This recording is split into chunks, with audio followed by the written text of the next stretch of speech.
Thank you for joining us on our 7th episode of Chats with Black-Owned Businesses. I'm your host, Vidith Eugene. Today's episode, started from the Motherland, now we're here, is with the company Berhan. Berhan is a family-owned and operated business that sources its products exclusively from Africa. The company has a huge commitment to working with and providing income opportunities for farmers from the continent. As of right now, they mainly sell non-GMO teff. We speak to the co-founder's son, Emmanuel, and get his perspective of running a family-owned business. He shares with us how real estate and ownership played a huge role in changing the trajectory of his family's personal life financially and created a stepping stone for the inception of their business.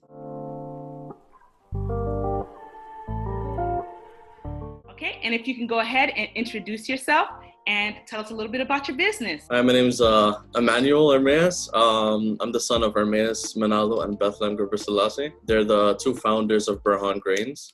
Berhan Grains is a specialty supplier of authentic Abyssinica teff. Teff is an ancient super grain. It's gluten-free. It's rich in iron, rich in calcium. It's super healthy. It's been around for tens of thousands of years, but it's really making a push towards North America now. If you could let us know a little bit about the starting of your business. So the business was started by three of us, so myself and my two parents. When it comes to teff, they have the ancient knowledge, if that makes sense. They have the ancestral knowledge because they actually grew up in Ethiopia, and on both sides of the family there were actual teff businesses. On my mother's side of the family, my grandfather used to farm teff, and then on my dad's side of the family, my family used to not only grow teff but also mill it. There was actually multiple flour mills located throughout Ethiopia. Yeah, so the name Berhan actually comes from the Amharic word for radiant light. So it's not just some kind of fluorescent light bulb. It's like some from the sun, like that radiant, warm, nurturing light. Nice. And how did you guys come up with that name? It was actually my youngest sister that came up with it. She's 14 now, but she's really bright. So that's the one that the whole family fell in love with it right away. So if you could let me know a little bit about your childhood, what did you see or didn't see that shaped your idea of building wealth? The basic background of the family as a whole was not necessarily rags to riches, but rags to doing well. We grew up in government housing. When I was born, both my parents were working part-time jobs and like a waitress. My father, he used to do the juice at one of the local restaurants, using the juicer and the blenders. And it was a real struggle. So we pretty much came up from the bottom, welfare, food banks, but they were both in school at the time. I remember just growing up, there was a lot of crime in the area. There were a lot of fights at school. And when I was, I think around 8 years old, they finally told me enough's enough. There was a shooting in our building, and it was just enough for them. They were like, we can't do this anymore. And so they worked really hard, and they got their first mortgage in the suburbs. So it was, for us, it was a mansion. It was this huge house. But now looking back on it, it was a humble home in a really good area. And then from that, by that time, my parents had both graduated. They were both earning a lot more. My mom was doing nursing at the time. My father got his engineering degree. They were both doing pretty well at this point. Also, real estate usually goes up. So within a few years, they were able to flip that house for an even bigger house in a much more high and mighty kind of area. And by that time, we also had our first car. We'd been using public transportation up until then. And then from then, they did the same thing again. They flipped that house again, and they got an even bigger house. And so I think it was that kind of we didn't realize at the time, but they were like real estate investments, even though they were just thinking of it as trying to get our kids out of this area. What they were actually doing, what we learned later on, was that's the pretty much basics of real estate investing.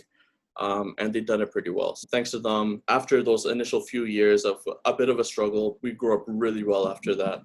And just seeing that growth, that ambition within such a short, it was really, really inspirational. And you said it was you that brought up the idea to them about making this a family business. Like, how did that come to be? I'm not sure if you know about the patent dispute with teff. There was this Dutch company a few years ago that pretty much claimed a patent on teff in multiple different countries too, which is actually pretty shocking to me because it's really ignorant that these countries would allow them to claim such a right over a grain that's over 10,000 years old and has been the staple of our diets for centuries. And so what that pretty much did was it didn't allow Ethiopian farmers and Ethiopian businesses to export to these certain countries. This grain had become so popular at that point that Ethiopia actually had to ban exports because the local prices were out of control, like they skyrocketed. So imagine what that would have done for like investment, for commercializing like these farms, bringing in modernizing equipment. A lot of teff farmers, they're still using, like cows and, like horses, to grow the teff. It's very old school. And so that was, I guess, for us, strike one. Like that really made our blood just boil. I think not just us, the whole Ethiopian, Eritrean, East African community. And I think the Black community as a whole, everyone that was aware of it was just outraged. So Ethiopia was in the middle of fighting for these rights back. They were in the middle of, raising money to fight this legal battle. And so for us, I think the final straw was we heard this story on the news. It was about a farmer in Idaho, a white farmer in Idaho. And what happened was there was an Ethiopian farmer that immigrated to the US and was trying to start a commercial teff farm in the States. And so this white farmer had owned the teff market in the US for a while. He was like one of the largest ones. Even we had used his teff before. It was available in Toronto for a little bit. But we didn't really, enjoy it. It's North American and European grown teff. Like, there's nothing compared to Ethiopian grown. So what happened was there was actually like a confrontation. This white farmer tried to sabotage his business and actually went and confronted him and said something like, go back to Ethiopia or go back to your own country. You don't belong here, something like that. And so that was the final straw for us. Okay, so it's like now you've not only, like, we have the Dutch claiming that teff belongs to them. We have local farmers that are not Ethiopian farmers that are not able to grow in the US. And then there were also the Chinese starting to grow teff. India was starting to grow teff. So it became like a thing where if we wait any longer, then this opportunity might not be there. So there needs to be a trustworthy teff company in North America. Since there really isn't one at this point, we got to step up. This is an opportunity. Let's just take it. Let's just do something. So that was the goal. Let's just do something. And so immediately, like, I started just trying to put like a business plan together, start to think of different ideas, like how are we going to make this work? How are we going to get it, from Ethiopia, from Africa here? And so there were so many difficulties. So like, especially with sourcing, because the cost of shipping is really, really high, one. And on top of that, you need like a large amount of capital. So just to make it worthwhile, we had to ship a 40-foot container. So that's 20 tons, 20,000 kilos of teff. This is our first time. You know what I mean? We have no idea if we're going to have customers. We have no idea. It was a complete act of faith. So, we're like, let's just do it. While we're ordering this teff, we got the lab results done. We got everything done. We're thinking that, this is it. We got this. Like, while it's on the way, it takes about a month, for it to get here by boat. And so by the time it had arrived, we had, I had time to, I do graphic design as well. So, but I knew when we ordered the teff, we didn't even have a logo. You know what I mean? So by that time, in that month's time, I had time to kind of get things together. And so we premiered, we pretty much launched Berhan teff on September 11th, 2018. So September 11th is Ethiopian New Year. So pretty much September 11th, Ethiopian New Year just passed. Nice. And so it's been 2012 in Ethiopian time. It's been 2012 up until now. Now it's 2013. There's a joke that, like the Mayan calendar said 2012, all kinds of stuff was going to happen. So up until now for us, it has been 2012 and everything has, kind of gone to hell, you know what I mean? Yes, that's crazy. Are you sourcing from multiple farmers, or are you able to get all of that from your family that actually farms it? Are they still farming?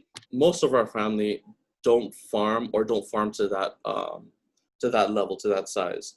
And both my grandparents passed on, and those businesses kind of diminished with like changes of government and you know, just over time. So like for example, one of my grandfather's mills, they're not around anymore, even though they were really successful back during his time. What we do is we wish we could have sourced 100% from Ethiopia, but we also realized that just because we can't get 100% from Ethiopia, we have to start looking around Africa. But we made a goal, we made a commitment, and that commitment was no matter what, 100% sourced from Africa. Like from day one, that was one of our biggest like hard lines. I was like, no matter what, even if there's a shortage, and we've been through those before. You know, there's been times where we've run out of teff, like, and we've had European suppliers contact us, we've had Australian suppliers contact us, and it was so hard for us to say no because part of us wants to, you know, just get this product in and sell.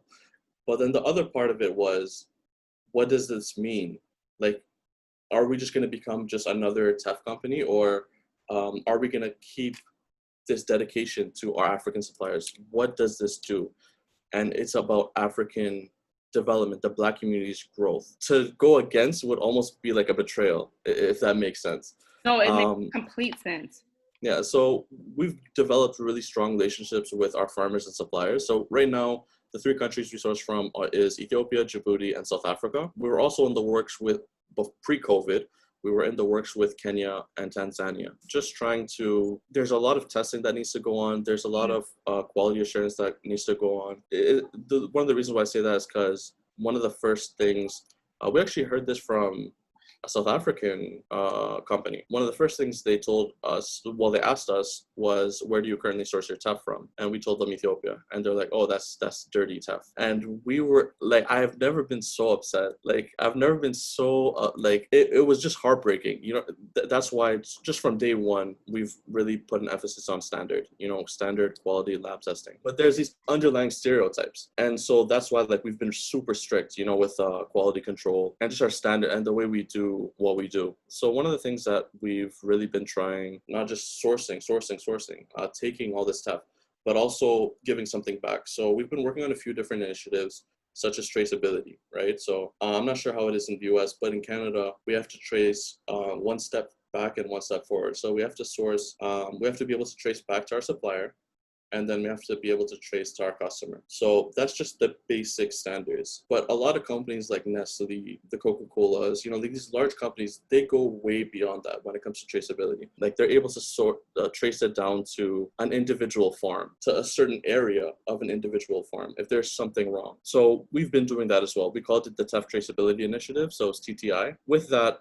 we've been going above and beyond, and it's part of the whole Black excellence kind of movement and mission that we're trying to inspire within the company. And do you think with your business, you guys, because you're actually making it happen, there's people that are, so I'm Haitian, of Haitian descent, and they're, you know, still trying to figure out, well, how do I source, you know, products that we grow naturally there and sell it in the US? Being able to do that with the grain, would you guys ever try to do a business outside of just the teff that is from Ethiopia or from Africa, basically distribute? Yeah, that's actually why we called the company Berhan Grains instead of calling it Berhan Teff. That was like one of the big arguments in the beginning, because we knew that this is going to be a teff company. So initially we wanted to call the company Berhan Teff. Most of our social media is at Berhan Teff. You know, everyone knows us as Berhan Teff. As we were continuing just the whole business development process, looking into how we can, like, what's the 5-year plan? What's the 10-year plan? We realized that there are a lot of African superfoods.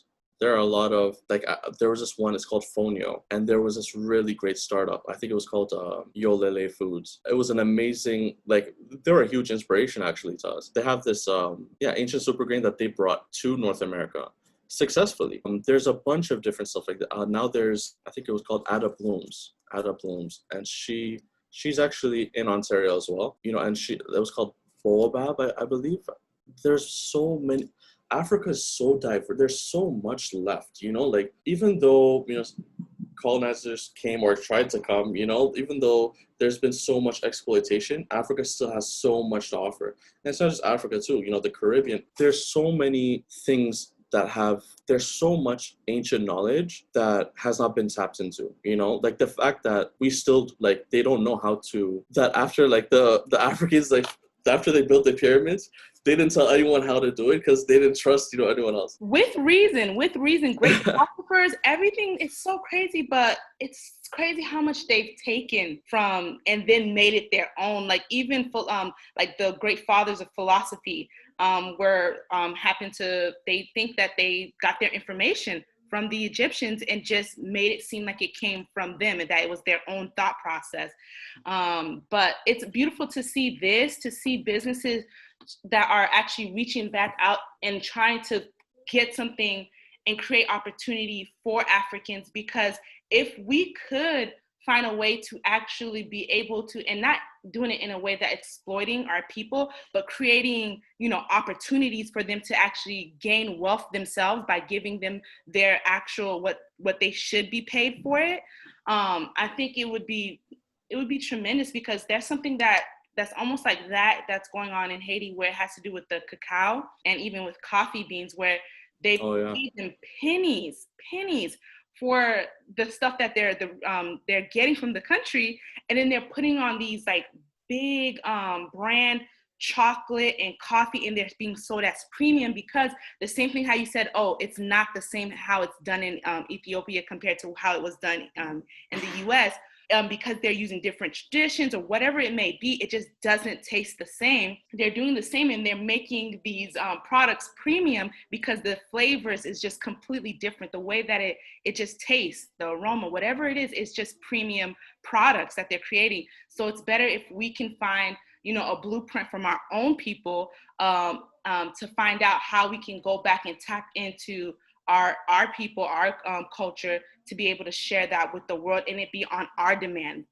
Being exploited, I think, is the hardest thing that we've had to deal with, because American culture, history, a lot of it is Black history. So it's just crazy. But it's nice to see young people like you, that are trying to find ways for us to be able to be the owners of what we should be owning. It just brought to mind something about Egypt and the pyramids as well. Like, there was actually teff found buried in the pyramids, and it just showed, like, there was so much intercontinental trade back then. There was so much collaboration. And even when it comes to, like Ethiopia's independence, Ethiopia's never been colonized. And so a lot of times, as a community, we always accredit 100% to ourselves, like the Ethiopians fought off all the colonizers, which is mostly true. But one of the really interesting things that, I found out a couple of years ago, and imagine, like, me, I'm 25 now, and I only found it out when I was, I think, 22 or 23, was that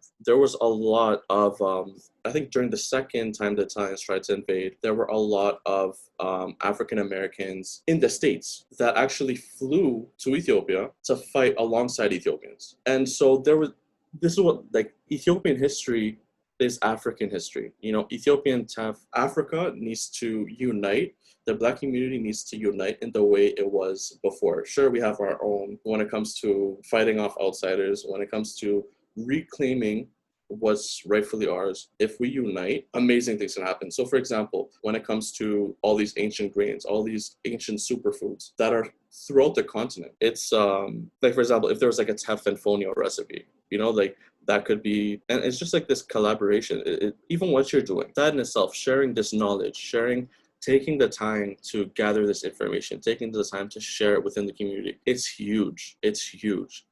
Like, there's a huge movement going on right now for this. Yeah. So Pharrell and Jay-Z. Yeah, it's Pharrell and Jay-Z. They have a song called Entrepreneur, and it basically showcases Black businesses. And it was one of the, I was shocked at the fact that, like, this wasn't a thing before.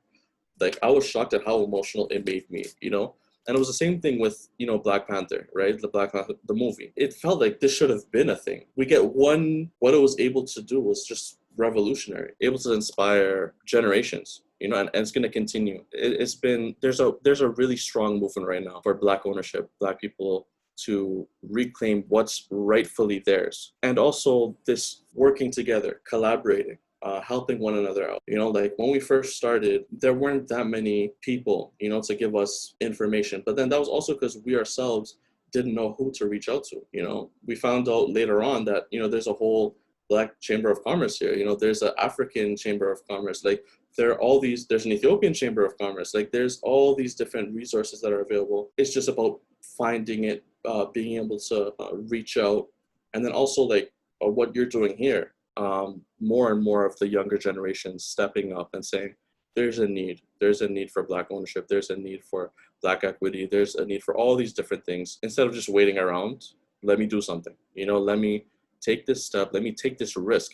It's a huge risk, to start a business. It's a huge risk to start anything. But taking that first step, it's something that is so powerful, like it's hard to even describe. Yeah, to piggyback off on that, like I think because you touched on a lot of things.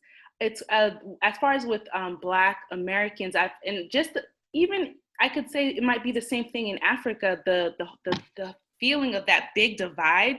I feel like there's been a lot of issues with colonization of the Black people, making them feel some type of superiority if they have more fair skin, if their hair is softer, and just kind of trying to find ways to constantly divide. And that whole mindset has outlived those who created that, to the point where sometimes white people, when they find out how Black people feel about little sex sectors of Black people, they're just like, what, but aren't you guys all Black? Like, why are you guys going further into dividing yourselves? Black people who are Caribbean and those who are American are, don't feel like they're one. And then even African Americans not wanting to be called African Americans, even though you came from Africa, and then not having ownership and pride in your actual history. And again, it's not their fault. It's more so the slave mentality. A lot of it has played a role within our community, as far as like some people not wanting to be ambitious and I didn't get it at first. I'm just like, because I always see the same mentality from people who are not from America, that are Black. I'm just like, why is it that they aspire to do more? They aspire to own. They aspire to just, do more than just being in the hood. And, why is it that Black people stay right there? And I'm not saying all, Black Americans do that, but I'm just saying why the majority. And it started showing more and more with this whole thing of being, in lockdown with COVID. And you're finding out that a lot of their Wall Streets, places that they were making money, were literally burnt down in their faces. Their owners, their like the people who were actually like their leaders, all of the people that they looked up to, that created the movement for their communities, were being killed, hanged, burned in front of them. So then it's just like, then you understand why it is that it kind of stays there. And I feel like, that's something that even white and Black Americans don't understand. It's like, where does this mentality come from of just staying there, and why has it been so hard to move up?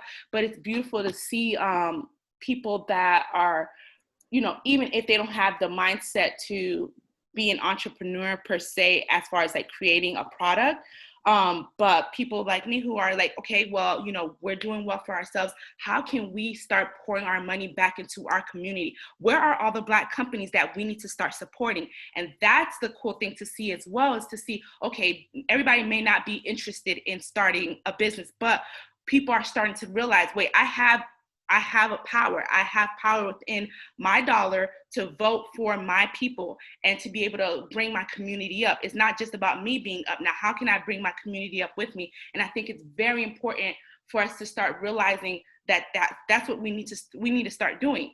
All of the money that we wasted on, not to say anything bad about Nike, but there's so many Black-owned footwear that's out there now. Can you imagine how well the Black community would have been doing if we've been using some of those monies towards, Black produced products? So yeah, you touched on a lot. So thank you for that. It's about not only reclaiming, but owning. It's really about that Black ownership, because I keep on asking myself, it's like, why would why would this Dutch company do this? Why would they try to patent this grain at a time when it wasn't really that well known outside of Ethiopia? One. And then two, why would all these different countries grant them this patent? It made no sense to me. And then you really start to see, especially now, there's so much investment into teff. And this is something that's not really well known outside of businesses like ours that are in the teff. We're in the teff business. It's our job to know what's going on, in the industry. So I was shocked. Like, there's like commercial farms going up in China and India. Like, teff is becoming they're really ramping up production. And what's it all about? Ethiopia has I think over 90% of the global market share of teff right now. But these other countries are slowly starting to chip away at that. And it's terrifying. By the time the community grabs a hold of it, by the time we start producing it at such a large scale, that we can really dominate, global markets. By the time we do all these different things, how long will it take? And two, will these other countries have beaten us there? That's something that really scares me. That's something that this whole 100% sourced from Africa thing really came from that. We need to reinvest back into the continent. We have to reinvest back into our own community. So what does that look like? When we choose to buy, let's say 100,000 kilos of teff from, let's say we choose to buy 100,000 kilos of teff from Ethiopia. And let's say we pay, I'm not going to guess prices, but let's say we pay a certain price for that. That money is reinvested in, first of all, it's foreign currency going into the country. Then on top of that, it's what does that community do with that money? They can buy new equipment. They can improve their processes. They can buy more land. They can do so much. Hire more people. They can hire more people too. There's so much that can be done. And this is not a new concept. It's only within, I believe, the Black community that's a new concept. This is what all other societies do. The Jewish community does this. The Arab community does this. The Chinese community does this. All these other communities have this own connected working economy, amongst each other, And it's for us, it's about doing that too. The black dollar. We hear it so much, the black dollar, the black dollar, the black dollar. The black dollar doesn't just involve,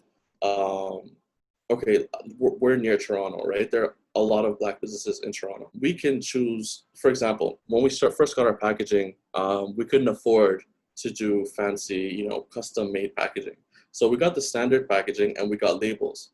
Initially, we got the labels from one of these big, well-known online companies, that it's very convenient. You just upload the image. The company was in the States. Shipping was a ton. On top of that, we had to pay taxes to the government. It was a bit of a mess. And then so we started to look within the company, what can we do? It wasn't just about the labels. How can we get more Black businesses involved within this economy?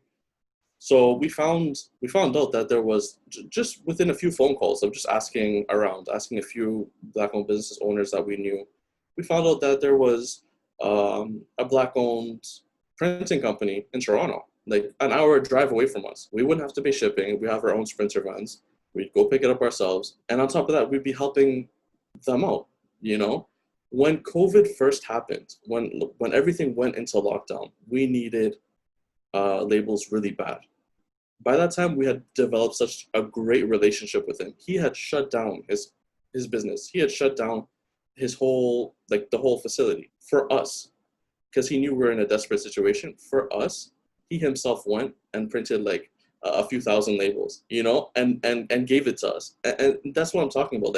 Would this other company have done that for us? This is that kind of family, interworking, kind of the global Black community kind of beautiful kind of collaboration that I love seeing, and it was so heartwarming for us, and we would have never known about him, if we hadn't called around a bit, done a few Google searches, really put in the effort to look for local Black-owned businesses. And they're there. So many Black-owned businesses start, and a lot of them crash because there's not that interworking community, So we really took that we really took a really big step, not just with that, but with as many parts and areas of the business as we could. Nice. And is there any that come to mind that you can share with us of other Black owned businesses that you've been able to work with to streamline your business? Okay, and then there's his name was Tana Printing. The company's called Tana Printing. TANA and then Printing. Yeah, based in Toronto. It's a really small, humble family business that's been around for a while. You know, they do all kinds of things. They do wedding cards, business cards, they do labels, you know, for us. It's been really, really great working with them. And do they do heat printing? I'm not sure. They probably do. They do all kinds of stuff. Yeah. Nice. And then, so is there any other businesses that do come to mind? One of the recent kind of collaborations, I think, with social media that we've had was with Black Foodie. Her name's Aiden, and she was really, really instrumental in kind of helping us get our social media kind of off the ground. So I think just between the time just trying to run the business, set everything up, you know, I had done very little when it came to social media. Our social media platforms were pretty much dead.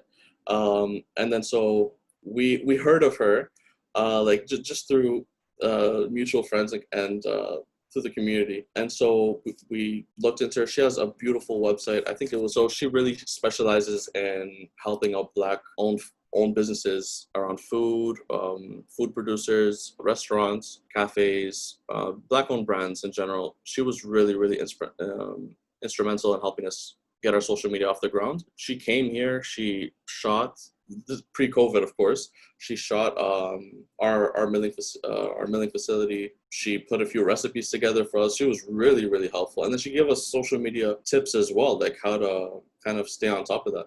So, you know, things have been pretty crazy, but a lot of her advice was really, really instrumental. How has COVID really hit in a positive way or a negative way, hit your business? Oh, it hit us like a train. We have like COVID really kind of made us kind of huddle in and kind of focus on the essentials. We weren't able to be as creative as we wanted to be and kind of do all these things that we wanted. But, you know, just staying in, holding in, we were kind of in survival mode, if that makes sense. Now, though, we're starting to realize it's okay. You know, like things are like COVID, you know, might be scary, but like now we have kind of like a better idea of what's going on and what we can expect. So in the coming weeks, you're going to be seeing, especially with the launch of our new packaging, like we do have a few things in the work right now. I'm not going to spoil too many things, but we do have a few things in the works. I get an insider? Nothing? Okay, so one of the things this is actually good even for your listeners. We've reached out and we're looking for other food companies, Black-owned food companies, preferably, to collaborate with on a few different recipes, so including teff. So, for example, one of the biggest complaints that we've had was, okay, teff is great. It's an amazing super grain. How do I use it? You know, like what can I make it with it? You know, so we do have a few recipes on our website, but it's nowhere near what I wanted. And that's part of the whole survival mode kind of situation. But now we are looking at developing more recipes. And while we were doing that, we thought, why not incorporate ingredients, brands, like for example, chocolate chip cookies, right? A teff chocolate chip cookie. If there was like a Black-owned chocolate chip manufacturer, you know, like that would be something that we would love to collaborate on. Or there's a company that we didn't even know that they posted us. They created a list of Black-owned businesses. They're called, it's Village. It's VILEDGE. And so they created a list of Black-owned consumer brands, and they featured us in it. And we had no idea. We didn't even know till another Black-owned business reached out to us, and they said, "Oh yeah, this is where we found you." And we're like, "Village? What are you talking about?" You know. And so like they sent us the link, and we were shocked. You know, it was really like they didn't ask for anything. They really didn't ask for anything at all. Like we didn't even know that they did that for us. You know, and this is what I'm talking about. You know, it's like because we've had people reach out to, and they're like, "We'll feature you in our whatever for $2,000 something whatever dollars," and it's like, and so they also, you know, helped us out as well. So like this is kind of like what I was touching on earlier. It's like a lot of times we just don't know, you know, like we don't know that there is this company, a Black-owned business right across the street from us. Like we were we were importing our labels from the US, paying a ton in shipping, paying taxes on top of that, when there was a Black-owned business less than an hour drive away from us, where delivery was free because we picked it up ourselves. That it was just so eye-opening to us, and it saved us so much money. Like a lot of like there's a misconception with like Black-owned businesses where some of them sometimes like people are like, oh, they always overcharge, or you know what I mean. But sometimes you save a lot of money, and you get to support your community as well. It's really amazing. Yeah. Let us know what makes your company special. One of the absolute most special things about us is that we source 100% from Africa. Like with us, we really are focused on not just purchasing teff from these farmers, but also supporting them with different initiatives. For example, improving their traceability. We're doing something with like non-GMO. We're really focused on non-GMO right now. So there was a push to make teff varieties that are GMO.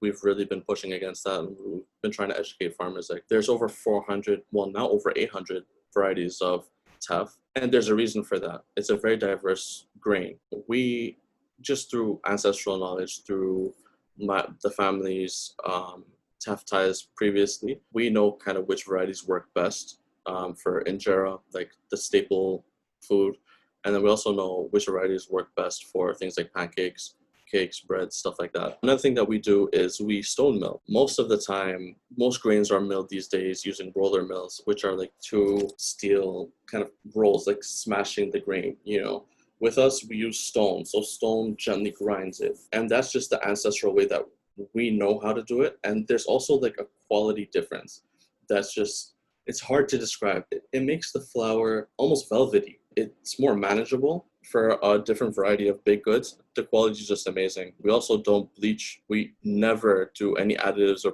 preservatives. You get teff. It's as simple as that. The flour milling industry is ridiculous sometimes, like what we read, chlorine gas for bleaching and, all kinds of different preservatives and compounds, being added in. They take all the bran out, they take all the vitamins and nutrition out, and then they fortify it by adding the iron and stuff back in, which makes no sense. It's just keep the bran in there, keep it whole grain, keep it 100%, keep it natural, and just by keeping things wholesome, by keeping things natural, by keeping things true, to our past, to our history, and just respecting the roots of where teff comes from, the history, the culture. Like one of the best compliments we ever receive, and we love hearing this, is that nothing will make you happier than hearing like an Ethiopian mother or an Ethiopian grandmother saying, wow, it tastes like, just like from back home. It's one of those things that really brings a smile to our faces. And then do you have any words for the Black community at large? That means it doesn't matter, Caribbean, American, Canadian, and future entrepreneurs that are Black. The biggest one would be unite, connect, put in the effort to just look, at what other Black businesses are within the community, what other businesses, it's just like working together, building up this Black economy,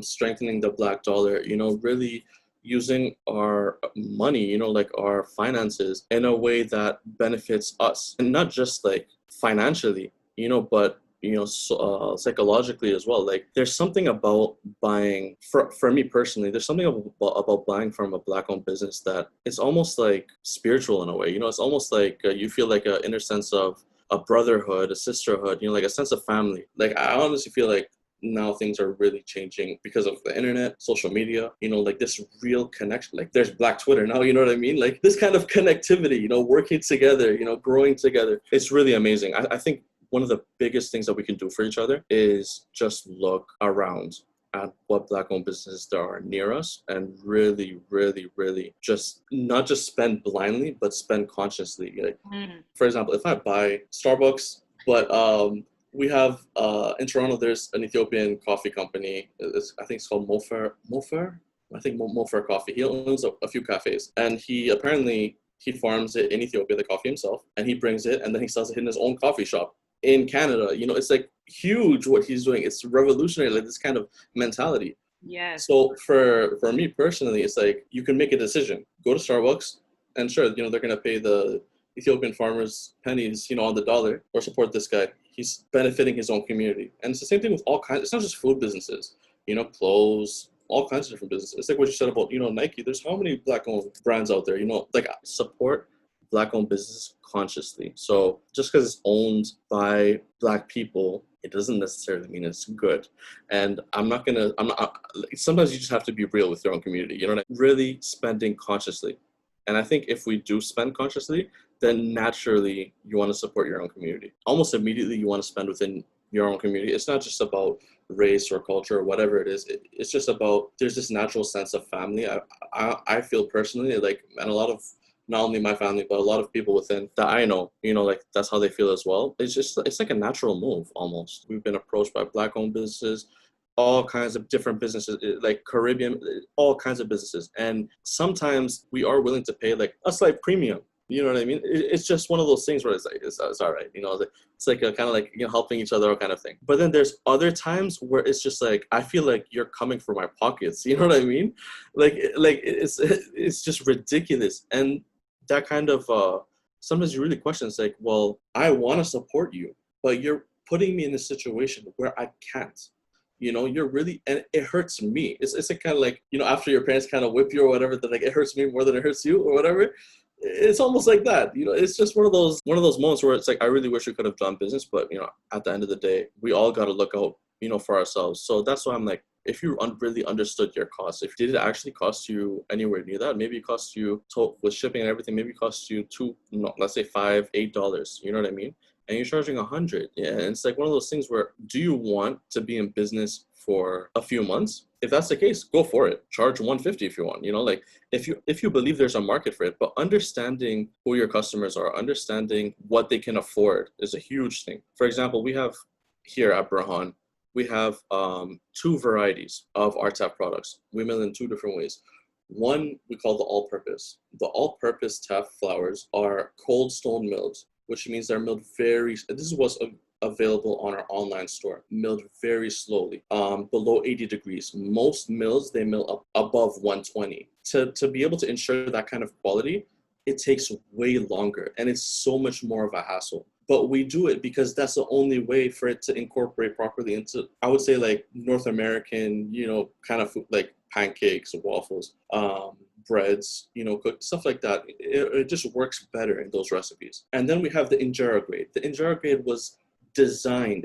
Injera is like Ethiopian and Eritreans, like the staple food. It's like our standard bread.